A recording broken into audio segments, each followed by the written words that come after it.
A lot of these ideas are pretty in the forefront, I'll call them, like they're not extremely hidden mechanics. However, some of the stuff behind it may have hidden aspects you don't necessarily understand right away, and hopefully this video can just accelerate your learning and understanding. Therefore, you don't have to spend as long. Now, these are things that did not take me 600 hours to learn, but these are things that are very solidified after 600 hours. So once again, it didn't take me 600 hours to learn number one. Before we get to number one though, as usual, please like, subscribe, and comment down below. If you really like this channel, please support on Patreon. I'd like to see your experience as well, so please comment or build upon some of the points I have here so we can, as per the norm, create a video for the community rather than just something about spewing my professed knowledge of this game. Number one, scouting is king. It's pretty obvious. I mean, you obviously know it's a helpful mechanic, but there's a little more behind the scenes that aren't exactly brought up right away that I think is extremely important for you to know. So as I said, scouting has way more perks than a parent by detecting traps and seeing future fights. Those things are great, and one of those being obviously you're going to detect secret rooms and medium or larger dungeons, which they let you know as well. However, some of the possible hidden mechanics you didn't know right off the bat are you can never be surprised by a fight that's scouted, and you get a 25% increase to surprise monsters when scouted. This is why scouting can get so ridiculous. Essentially, you're never surprised, you can get more surprises, which allows you to 4 attacks on the enemy before they imagine even going. Therefore, scouting is not something that should be an afterthought, but something on the forefront right after party composition. Because if you can kill stress damage dealers, or set up your party to reduce stress damage, obviously that's going to less stuff you're going to have to heal in town, and possible inflictions.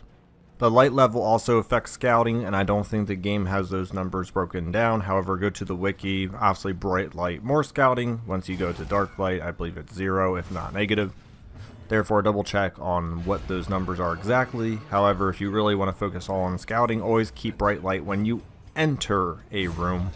Doesn't really matter what's in the hallway or after a fight, it's upon entering. So don't think you're going to be able to use torches or skills during a fight and still get that same bonus. I believe it's only when you enter, because you can actually enter a battle room, fail it, retreat back out, and still scout, I believe, which is another weird little nugget of knowledge for you. Number 2, stop focusing on HP. Please understand the word focusing in this sentence. HP is obviously important, but not the most headache-inducing problem, especially in the late game.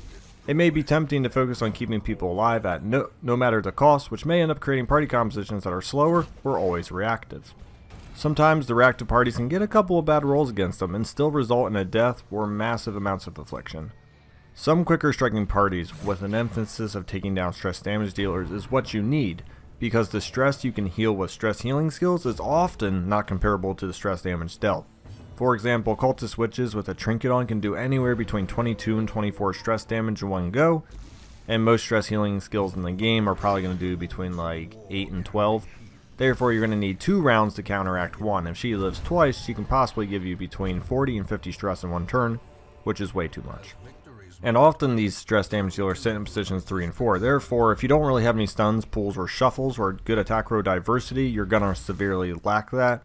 And if you're always bringing a Jester and a Vestal, you're really never going to be able to get to the 4th position well. Therefore, having someone like an Occultist or a Plague Doctor having those good stuns, shuffles, or pulls are going to help your party avoid a lot of future stress damage and allow you to speed up your fights a little more. If you want an intense breakdown of this, I do have a full stress guide, so please check that out in the description and comment down below, as I'll post that, but I don't want to take any more time on going into all the intricacies of how to handle stress damage. But this general idea is, yes, obviously people die to go to death's door. However, afflictions will cost you quirks, time, and may not even allow you to finish the dungeon either. Number 3, swapping skills mid-dungeon. Sounds silly and super obvious, but it honestly took me a while to realize this. Just switch the skills. This may not be as prevalent in the beginning of the game, as you may not own all the skills you want, and you may not even need to depending on what you got. However, as you unlock more skills, this usually tends to be useful for boss dungeons, as you'll have your normal dungeon set up and then you'll have your boss dungeon set up. So don't feel like you have to go with your boss dungeon setup and then realize, oh wait, I could have had a normal setup the whole time, swapped them off right before the boss.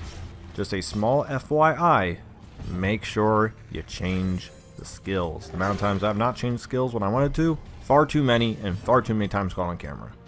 However, you can still change that. So you even go into a dungeon, you realize, whoops, I was experimenting with skills in my party composition. These are not the ones I want. Don't worry, you can change them after the fight or right before it. Number 4, turn out the bodies. It's almost always a common tip everyone gives, but it's so true that it needs to be stated again. Mass dismissals in the early game is almost as necessary, but definitely beneficial. It saves money at the end of the day, which is something you don't have a mass of in the beginning of the game. Not everyone has to get dismissed, but heroes with really bad quirks or high stress are not worth keeping around and paying all the funds and fines for, because your facilities are really bad and they're also very expensive. Therefore, turn out those people in the beginning.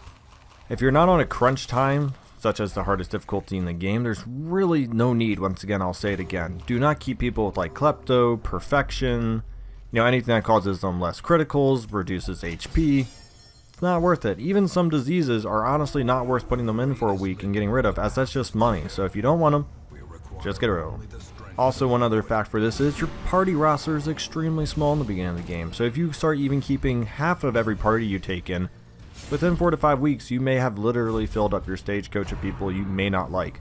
Therefore, increase the stagecoach to +4 people right at the beginning is essential, as you can just send all 4 of them in, and if you want, get rid of all of them.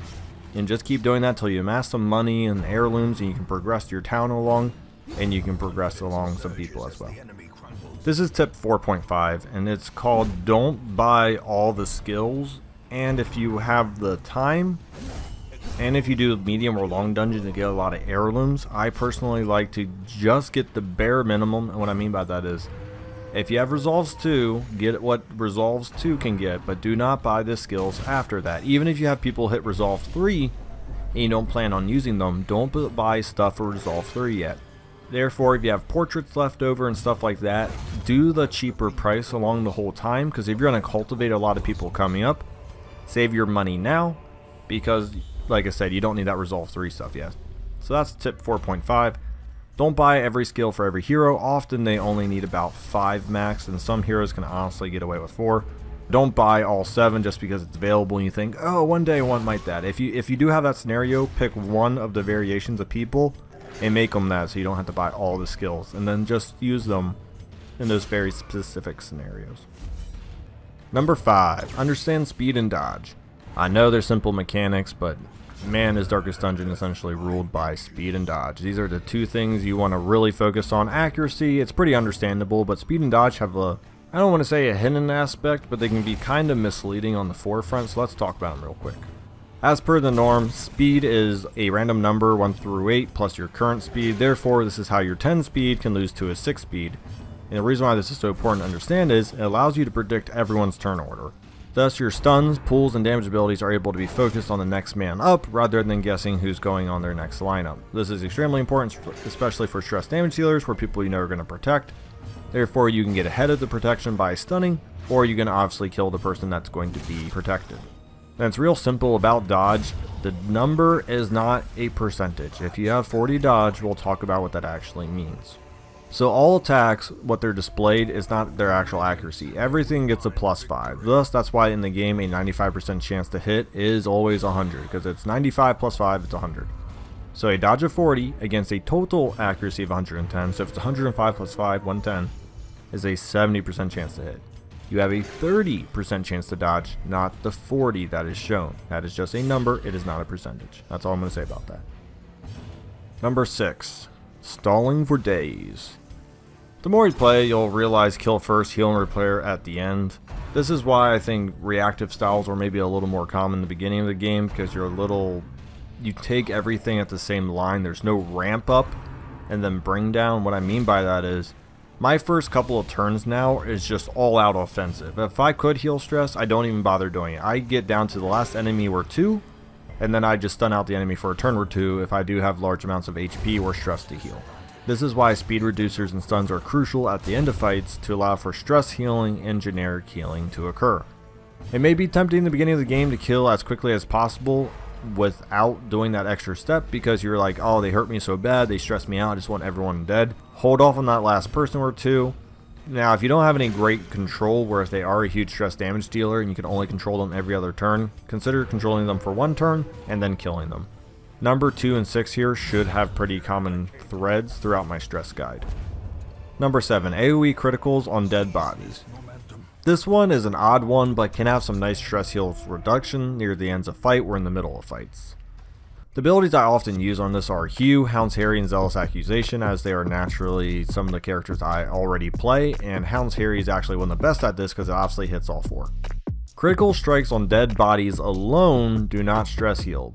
If you are able to hit another enemy while doing a critical strike to a dead body, it actually does stress heal. Now the weird thing is you don't get a critical buff, but you get a critical stress heal, which is 3 HP. I'm going to try to find footage of this, but sometimes it's just real nice. You're down to a super high protection based enemy in the end. There's a dead body or 2 right behind them. You can get some real cheap stress heal in there, and it's just something I've personally picked up on, and it has saved me a little stress in the past. Number 8, battle rooms aren't that scary. I actually just made a video summarizing my other video about this. It's room statistics. I'll put once again both of these down in the comment and description below if you want to see a little more about them. But don't be scared to pick just explore missions in the beginning of the game. They sound easier because you're like, oh, I just gotta explore, I just gotta get through, I don't have to take a lot of fights, because learning the fights is very difficult because you don't know what the enemies do. There's 4 different types of dungeons, so you gotta learn all sets of enemies in there. I get that. However, short battle rooms are actually one of your best options, and then you can do explore medium as they are your best as well. However, definitely don't be scared to take some fights, as they give you a lot of money, a lot of heirlooms, and they give you a lot of practice on enemies you're going to have to fight throughout the rest of the game. Number 9, one to snuff out the torch. This one's pretty important.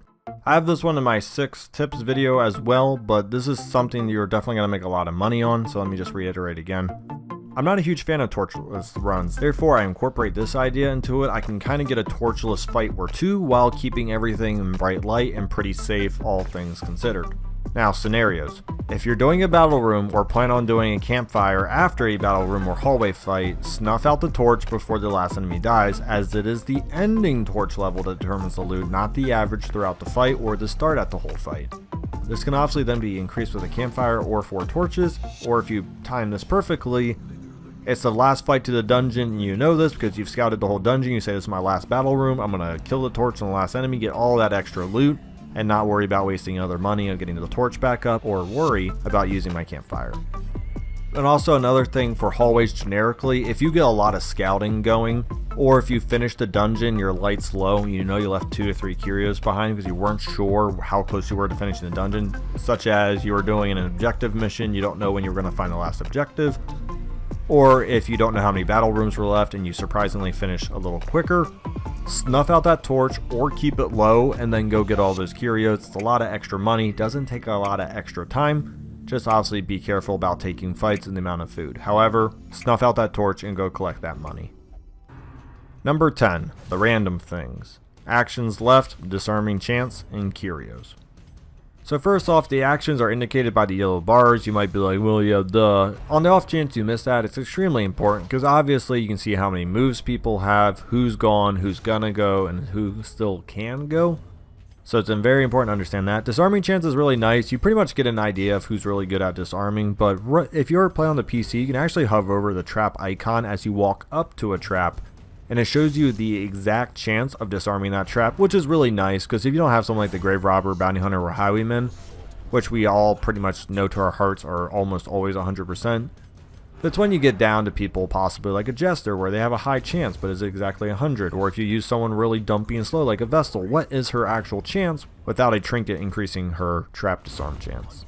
And finally, curios. This is always a big one, and the reason why I didn't have it up here before is this one you can obviously learn over time, or if you don't have time to do that, you can always go to the wiki and familiar yourself with all the curios as fast as possible. If it was up to me, I always think this game is best learned through trial and error. However, if you don't have a lot of time, or if that's not your personality to essentially bash your head against the wall because you just don't know, that's perfectly fine. Just go check out the wiki for what each curio does, because curios are going to make all your dungeons A, easier, and B, the amount of loot from some you get, you absolutely need to do. Tip 11, Shamblers hurt. Just for fun, screw champion Shamblers.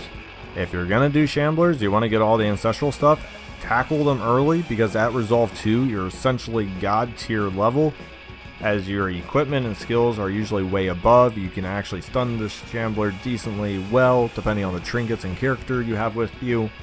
And obviously some of the damage output can also kill them quicker. So if you're going to go Shambler hunting, I actually recommend it in the apprentice level. Not so much veteran, and champion level Shamblers are definitely painful if you're not building an exact party with campfire upgrades to kill them, in my honest opinion.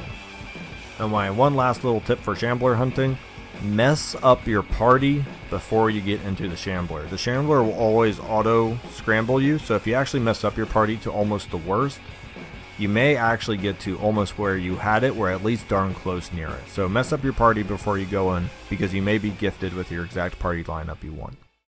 Number 12. This may be a possible spoiler because it's near the end game. If you don't want to hear anything about near the end game, please stop watching here. So thank you for watching. Like and subscribe below. Comment all that stuff. If you don't really care about spoilers, we've already beaten the game. Obviously, feel free to continue to number 12 here. Number 12. There's a secret room in the final dungeon. That's right, I actually didn't even know that within the first 600, and someone said, you know, you do realize there's a secret room with a letter from Red Hook, and no, I actually did not know that. Finally verified it on the wiki, and I do plan on doing that. I have one last playthrough to do. I think it's on Radiant, so it shouldn't be too terribly difficult. It was kind of my mess around with party roster and stuff, then I just ended up playing it anyways, so here we are. But those are all my tips. I already did my outro before, so thank you so much for watching. Like and subscribe below.